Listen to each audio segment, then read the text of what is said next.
Hello students, this is fifth part of the chapter philosophy of constitution chapter 10। तो इसमें हमने previous lecture में जो हमारे कॉन्स्टिट्यूशन के हमने क्रिटिसिज्म को पढ़ा था कि कई क्रिटिक्स है जो हमारे कॉन्स्टिट्यूशन का क्रिटिसिज्म उन्होंने तीन तरीके से किया है। तो दो वेज हमने पहले पढ़ लिए थे, two ways of criticism, one way of criticism we have already done. Now we are studying about second criticism. Here we must distinguish two components of representation, one that might be called voice and the other opinion। यहाँ पे हम दो चीज़ों को देखेंगे, एक voice और एक opinion। The voice component of representation is important. People must be recognized in their own language or voice, not in the languages of the masters. If we look at the Indian Constitution from this dimension, it is indeed unrepresentative because members of the Constituent Assembly were chosen by a restricted franchise, not by universal suffrage।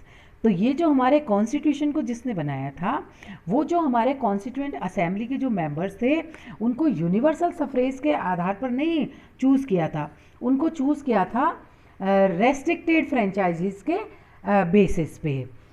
So however, if we examine the other dimension, we may not find it altogether lacking in representativeness. The claim that almost every shade of opinion was represented in the Constituent Assembly may be a trifle exaggeration, but may have something to it. If we read the debates that took place in the Constituent Assembly, we find that a vast range of issues and opinions were mentioned. Members raised matters not only based on their individual social concern, but based on the perceived interest and concern of various social sections as well। तो जो हमारे constituent assembly में जो members थे, उन्होंने बहुत ज़्यादा debate और डिस्कशन किए थे कि किसी भी तरह से जो हमारी सोसाइटी के लिए जो बहुत ज़्यादा बेनिफिशियल थिंग्स है, उनको हम किसी भी तरह अडॉप्ट कर लें। Now we are going to try to learn third criticism. The Indian Constitution is entirely an alien document, borrowed article by article from Western। ज़्यादा से ज़्यादा चीज़ें, हर एक आर्टिकल हमने वेस्टर्न कॉन्स्टिट्यूशन से बोरो किए हैं। And sits uneasily with the sits one easily with culture ethos of the Indian people. This criticism is often voiced by many, even in the Constituent Assembly itself.